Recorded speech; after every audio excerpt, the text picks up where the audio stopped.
oportunidade de conversar com você, Leonardo, e com vocês aí. Bom, você me faz uma série de perguntas aqui sobre a minha trajetória, né? Eu vou. São 8 perguntas, então eu vou fazer aqui uma. Vou tentar ir juntando elas numa conversa que faça sentido. Primeira coisa que você me pergunta é como foi voltar a Bandeirantes agora em 2020. Foi muito bom voltar a Bandeirantes nesse momento, porque eu comecei numa rádio pequena aqui em São Paulo chamada Trianon, uma rádio que tinha tudo para ser grande, mas acabou, por circunstâncias várias, ficando pelo caminho, né, nessa disputa de espaço nas rádios jornalísticas de São Paulo. E eu entrei lá com 6 meses de existência, menos 6 meses de existência da rádio. Eu tinha 18 anos, tinha acabado de entrar na faculdade. E o meu sonho era trabalhar na Bandeirantes, porque logo depois que começou a Trianon, a Bandeirantes se transformou numa rádio de informação, 94 mais ou menos, 95. E, claro, eu queria trabalhar numa rádio grande. Eu queria que a Trianon virasse uma rádio grande. A rádio entrou nesse nicho de emissoras de informação. E várias pessoas com as quais eu já trabalhava, especialmente o Orlando Duarte e o Cláudio Zaidan, foram para a Bandeirantes. Então, virou um objeto de, mais do que de desejo,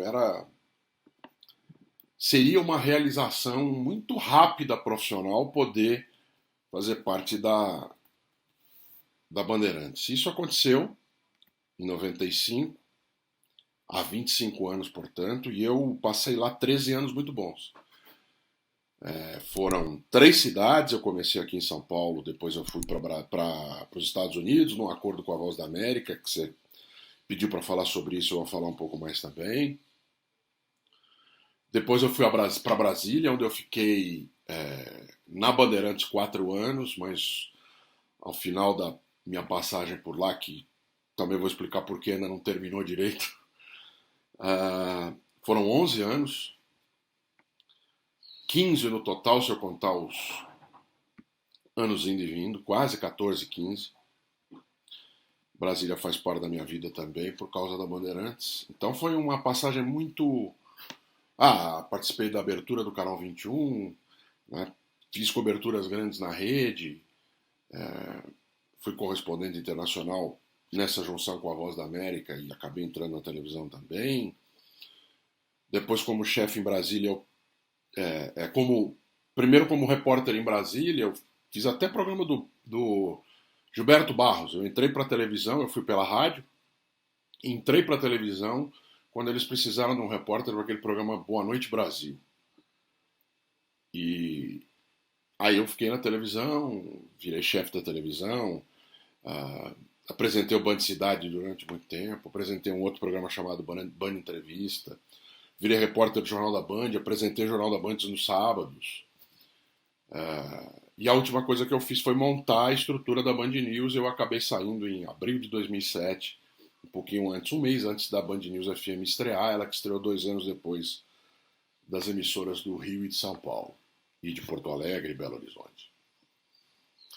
Então, voltar para Bandeirantes era voltar para minha casa, de certa maneira, foi onde eu me senti muito bem. Eu não saí brigado, eu saí para participar da criação de algo que eu julgava, e ainda julgo, mas as circunstâncias são outras, importante, que é a TV pública, a comunicação pública, né, que em muitos países, praticamente em todos os países do mundo, convive com a comunicação privada e preenche um espaço muito fundamental na formação das pessoas ainda hoje, e vai continuar sendo, porque o suporte de televisão pode estar ficando obsoleto, mas a criação de conteúdos audiovisuais não, e nunca vai ficar.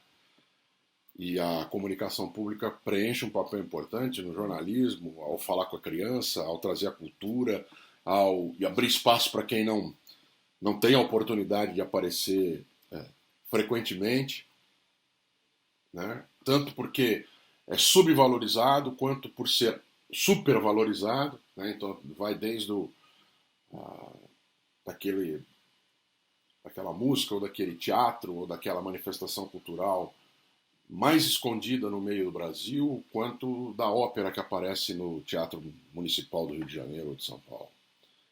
Então eu vejo uma importância grande nela. Infelizmente foi um sonho vivido com alguma intensidade e que as dificuldades foram tamanhas e de toda a ordem, inclusive na crença do brasileiro de que nada que o Estado faz pode dar certo, que infelizmente é verdade em muitos fatos, mas não é em todos.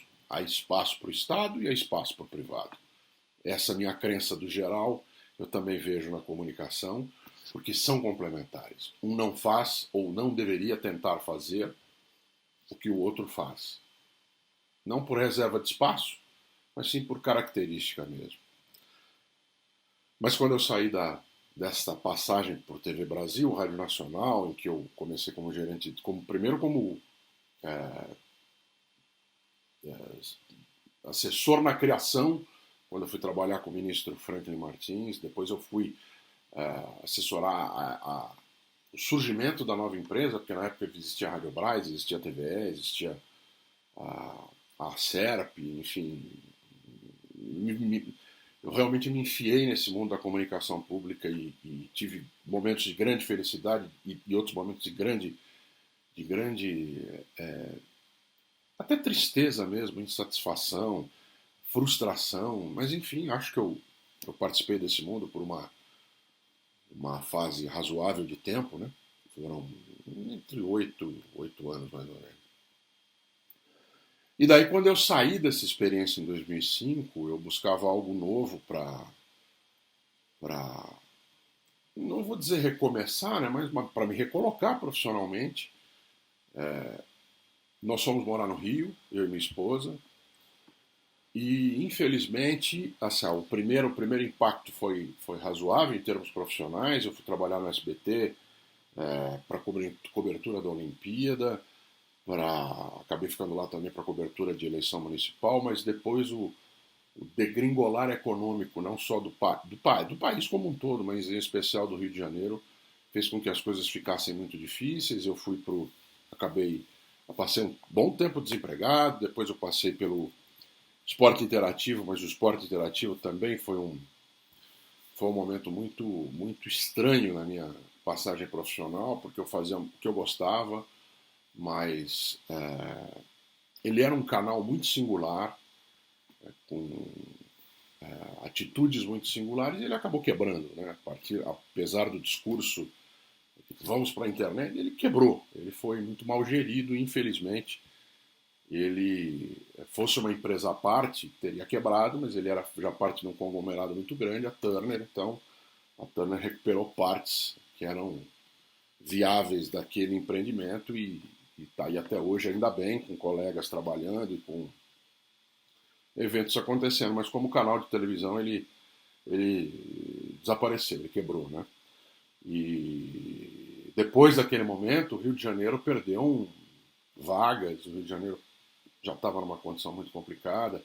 Eu voltei nessa época, um pouco antes também, eu já tinha feito algumas participações no Grupo Globo, lá no Sport TV, mas não tem como uma empresa de comunicação gerar empregos e oportunidades o suficiente para uma cidade do tamanho do Rio de Janeiro, né? E aí eu acabei encontrando uma linda saída profissional, que foi voltar para a África, né, onde eu já tinha morado em 2010, 2011, quando eu estava na TV Brasil. Primeiro eu fui trabalhar lá como correspondente, depois eu fiquei lá, trabalhei na TV Record, lá fiz grandes amizades em Moçambique, um país africano de língua portuguesa. Mas por causa das relações que eu fiz nessa época em Moçambique, eu voltei tantas e quantas vezes a Moçambique para participar de eventos. Eu transmiti a Copa de 2018 da Rússia para uma emissora de lá. Eu tirei férias do esporte interativo, eu fui para lá, transmiti a Copa deles, né, a Copa para a TV Sucesso de Moçambique, e depois, por intermédio dessas relações profissionais feitas em Angola, em Moçambique, na África, me foi feito um convite para eu ajudar na implementação do jornalismo em um canal em Angola, o Zap Viva. E também foi um momento muito especial profissionalmente da minha vida, porque o canal era muito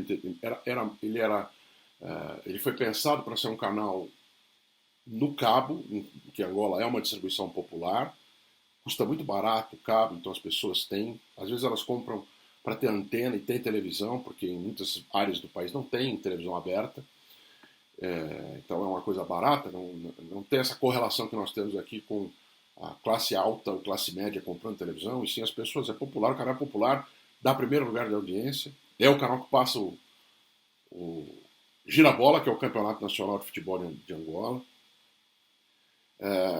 O reconhecimento é muito grande daquilo, mas ele foi um canal montado para ser de entretenimento. Então fazer jornalismo ali não significava só vamos fazer um jornal, sim você remontar as estruturas da emissora, conversar com a parte de operações, conversar com a direção, conversar com a, a área de jornalismo, né, e fazer com que aquilo funcionasse com as diretrizes que cada canal tem, que são diferentes, um país diferente. Então foi muito gostoso trabalhar, foi muito mágico, muito especial o trabalho. Só que diferentemente de todas as outras oportunidades que eu tive profissionais, eu não estava com a minha família. Eu fui sozinho para Moçambique, a minha esposa foi, para o Rio. Todas as outras passagens são 21 anos juntos. Nós tivemos, eu fui, ela foi, eu fui atrás, sempre. E nessa circunstância em Angola, quando eu estava em Angola, aconteceu uma coisa que é muito dramática familiarmente. Ela estava trabalhando em Brasília, ela arrumou um emprego em Brasília e eu estava em Luanda, em Angola. E a nossa casa naquele momento era no Rio. Então, e eu não via a possibilidade de como é que eu vou juntar essas peças de novo, né? E aí veio o convite da Bandeirantes. Então juntou todas essas boas expectativas que eu tinha com relação à casa, a Bandeirantes, o que me convidam para fazer, que eu adoro, que é a cobertura internacional, e a possibilidade de reunir minha família de volta, né? Então nós viemos para São Paulo, que é onde eu nasci, onde minha esposa nasceu, mas não morávamos mais desde praticamente do nosso casamento há 21 anos. Então nós reestabelecemos a nossa vida aqui em São Paulo. Veio a pandemia logo depois, o que é péssimo, o que é horrível, pelo resultado morte, pela aflição que isso traz a todos nós, mas eu não vejo o lado bom na pandemia. Né? Mas há efeitos não esperados, como por exemplo, minha esposa não pôde ir a Brasília, ela ia toda semana a Brasília, ou praticamente toda semana, e ficou em São Paulo. Então esse ano praticamente inteiro nós passamos juntos, ela trabalhando aqui em casa, no home office, e eu a alguns quilômetros daqui, então acabou sendo uma oportunidade muito boa também e me fez pessoalmente muito bem voltar para Bandeirantes. Já caminhando ao longo desse ano, eu volto a apresentar jornal, que é uma coisa que eu adoro fazer, para além da minha cobertura internacional, e agora, recentemente, o Band Esportes e a Band volta a ser o canal de esporte, né, aberta, volta a ter muito espaço na sua programação para eventos, e como eu fiz muitos eventos, a própria Bandeirantes, eu tive na Olimpíada de 2004, juntando todas da 4 Copas do Mundo presenciais e mais a Copa do Mundo que eu transmiti, que eu fui a Moçambique para transmitir, então, né, uma vivência desses grandes eventos de já 5 Copas do Mundo. Então, me chamaram para fazer eventos também no Band Esportes, e isso me deixa muito feliz por esse momento de volta à Band. Bom, dei uma passada aqui em alguns dos temas que você pediu, né, Gustavo? Leonardo Giroto. Como é que foi trocar Rio por São Paulo?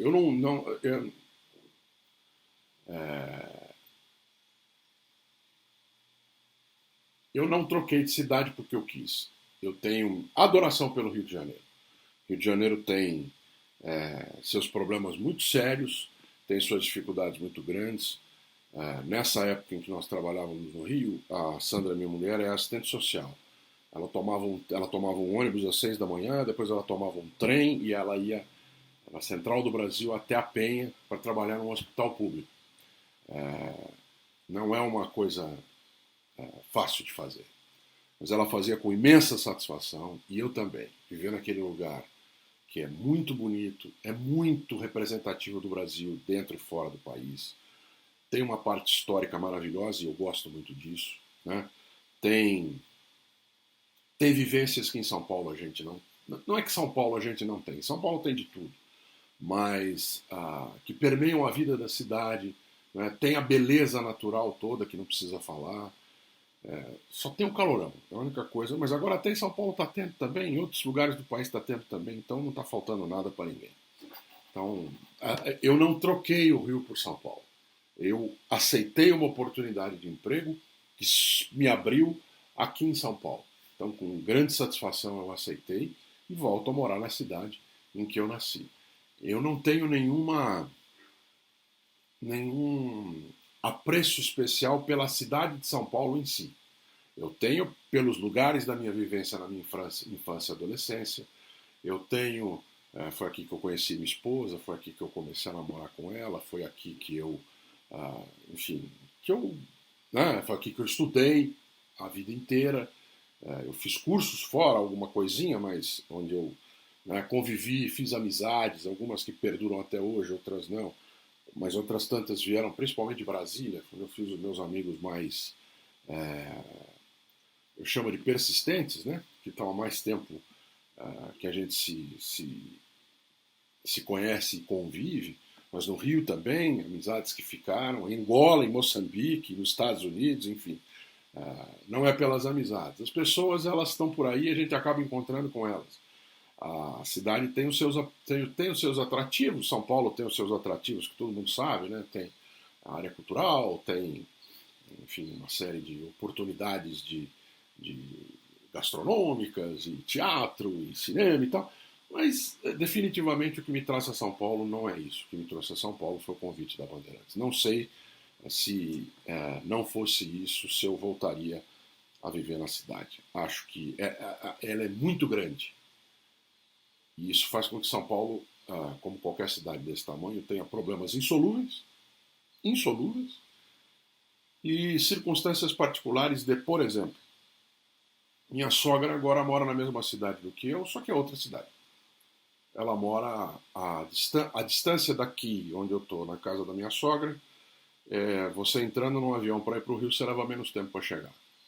Então, isso inviabiliza uma convivência que você tem em outras cidades que não tem esse tamanho. Então, tem suas coisas boas, óbvio, mas também tem dificuldades que são insolúveis por causa do tamanho da cidade. Bom, você me pergunta aqui, Leonardo, sobre as passagens internacionais. Acho que é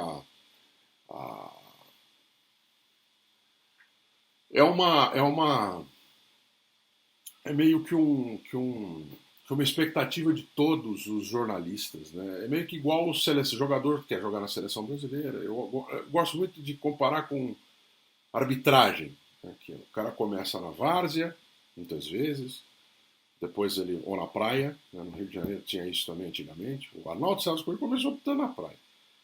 Depois você vai para as ligas menores, né? Futebol é federação, mas é júnior, é juvenil, é infantil. Depois você vai para a segunda divisão, apita no interior. Depois você vai para a capital, apita o campeonato estadual. Depois você vai para o nacional, apita o campeonato nacional, Copa do Brasil. E depois você chega na FIFA. Então daí você, se tiver a oportunidade, vai fazer uma Copa do Mundo, se tanto, não são todos que fazem. Vai fazer Libertadores, se der espaço, se você estiver bem, vai fazer eliminatórias, né? Enfim, esse é um caminho que, infelizmente, muito embora a gente tenha na cabeça, muitos de nós, que é um caminho a trilhar no jornalismo, isso não é verdade. Não é mais, e eu acho até que nunca foi. Muito embora muitos de nós vejam como um galgar possível, ou que é assim que se chega, né, a ser um correspondente internacional, né, que seria um símbolo, um ápice da carreira, infelizmente no jornalismo brasileiro isso não é uma realidade. Muitas vezes o que acontece é a oportunidade aparecer. E eu digo isso com muita tranquilidade, porque foi para mim. E hoje em dia, só voltar num ponto aqui, e hoje em dia muitas pessoas criam essa possibilidade. Muitos dos correspondentes que nós vemos, que não são assim tantos, mas daqueles que geram freela, material do exterior, ou aqueles que ficam por algum tempo fora, eles estão criando as suas próprias possibilidades. Na televisão são vídeo repórteres, nos meios eletrônicos e nos jornais, revistas são freelancers que estão estudando, ou é gente que tenta, mete a cara e vai. Dificilmente hoje em dia são pouquíssimas as possibilidades que surgem, como surgiram para mim, de alguém que diga para você: ei, você quer ir morar fora do país e trabalhar para mim? Eu sou um privilegiado nesse aspecto, porque das 3 vezes que eu morei fora, 2 foram dessa maneira para ser repórter, e a terceira também foi dessa maneira, mas para ser, eu brinco chamando de burocrata, né? Que foi em Angola essa última vez. Então eu não criei propriamente essas possibilidades. Muito embora a Voz da América, o convite tenha sido feito para eu ir para a Voz da América, foi José Nelo Marques que me indicou, que a Voz da América, não sei se todo mundo hoje em dia conhece o que é a Voz da América, é mais fácil conhecerem a BBC de Londres, é mais fácil conhecerem a Deutsche Welle da Alemanha, né? E a Voz da América é a mesma coisa dos Estados Unidos, é um meio que é do Estado, público, cujo objetivo é propagar notícias a partir da visão de mundo que aquele país tem. O Brasil já teve isso, inclusive. A Rádio Nacional do Rio de Janeiro fazia isso. Com a Agência Nacional, a TV Brasil Internacional também existiu com esse objetivo, que é uma inserção internacional do país. Né? Não é mentir para convencer, mas a partir como é a nossa visão de mundo. A nossa visão de mundo é essa, então nós cobrimos o mundo desse jeito. E a Voz da América contrata pessoas de outros países, inclusive, para fazer isso. Nativos do seu próprio idioma. Na época que eu trabalhava lá eram 52 países. E eu aprendi muito nesta minha passagem pelos Estados Unidos sobre como é essa tensão entre a redação e o interesse do patrão numa emissora pública. Eu também já sabia como é essa tensão entre o interesse do patrão e uma emissora privada. Né? Sempre há um encontro de objetivos, que nem sempre são os mesmos, mas eles precisam conviver harmonicamente. E isso, na maioria das vezes, acontece. Né? Como é que é essa relação entre o provedor da notícia, né, o fazedor da notícia, e o pagador da conta? Né? Então, não é muito diferente, sob o ponto de vista do relacionamento profissional, e também eu não senti nada de vou ter que fazer coisas que eu não quero. Não, eu acho que há um respeito muito grande hoje em dia entre... Hoje em dia não, já há muito tempo, entre essa harmonização dos interesses do patrão e do empregado. No caso, nós jornalistas. Hoje em dia não há uma... eu nunca recebi uma ordem para fazer ou para deixar de fazer o que eu não queria reportar. Não. Nunca recebi um diga isso ou não diga aquilo. A gente entende quais são os interesses, quais são os nossos limites profissionais, e os patrões também sabem. É uma maluquice esse negócio de imaginar que quando você vai escrever na redação tem alguém olhando, o patrão vem olhar aqui o que você está escrevendo. Não é assim que as coisas se dão. Há um espaço de acomodação em que, de maneira honesta, é possível conviver. E eu aprendi muito disso, e depois eu acho que eu só fui trabalhar na emissora pública com uma cabeça de que, olhando o que é possível fazer, porque eu tive essa experiência como jornalista, como brasileiro, trabalhando na emissora bancada pelo Estado americano. não menti, aliás, nunca na vida. Não me sujeito a isso. Nem lá, nem aqui, nem acolá. Então, mas me ajudou a entender. Mas eu estava contando da ida da Voz da América porque eu fui convidado para ir. Depois eu fiz um acordo com a Bandeirantes, envolvendo a Voz da América, e eu continuava trabalhando para a Bandeirantes também. E então, e depois quando eu fui para Moçambique, eu era gerente executivo de jornalismo, deixei a função burocrática e fui exercer a condição de correspondente justamente porque eu já tinha tido uma experiência anterior. E depois em Angola, que não era para fazer o jornalismo propriamente dito, né, aparecer na câmera, e sim para trabalhar nos bastidores, organizando, ajudando a organizar o trabalho dos colegas, eu também fui a convite da emissora que me levou. Então, a minha condição, eu acho que eu não vou dizer que é particular, porque há outros colegas que também já tiveram essa oportunidade. Mas, infelizmente, não é o 100% do caminho. Muitas vezes o normal muitas vezes é possível a pessoa decidir que vai morar no exterior, ou então decidir que vai fazer um curso no exterior, e viabilizar pessoalmente e oferecer para os veículos o seu trabalho. E isso muito embora tenha um certo glamour, que a gente sabe que é mais na cabeça de quem vê do que na realidade de quem faz, isso não indica, né, não é uma premiação por uma trajetória, e sim é uma oportunidade que apareceu. Isso não faz do jornalista que criou a sua oportunidade nem menor nem maior do que os outros. Só que desfaz um mito que às vezes as pessoas têm de que eu vou trabalhar aqui de maneira exemplar porque o meu futuro, inequivocamente, é os assuntos mais importantes ou então ser correspondente no exterior. Infelizmente, essa escada não acontece. E no Brasil também não acontece para, por exemplo, ser âncora do telejornal, que nos Estados Unidos é praticamente obrigatório. Né? É uma escadinha para você chegar lá. No Brasil, não. No Brasil, há outras portas, né, e outras forças que fazem com que um canal de televisão escolha José, Maria, Fernanda ou Eduardo para ser o âncora do telejornal. Não é o escalar de uma escada, não é o ápice de uma carreira. Nas minhas passagens pelo exterior, é impossível você não ter coisas muito interessantes para contar. Toda a história da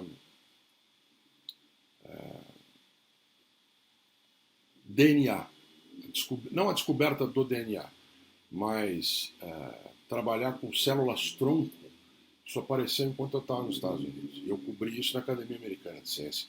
Ficava ali do lado do Banco Central, do Federal Reserve. E um médico argentino me ajudou muito a entender essas coisas, um outro médico.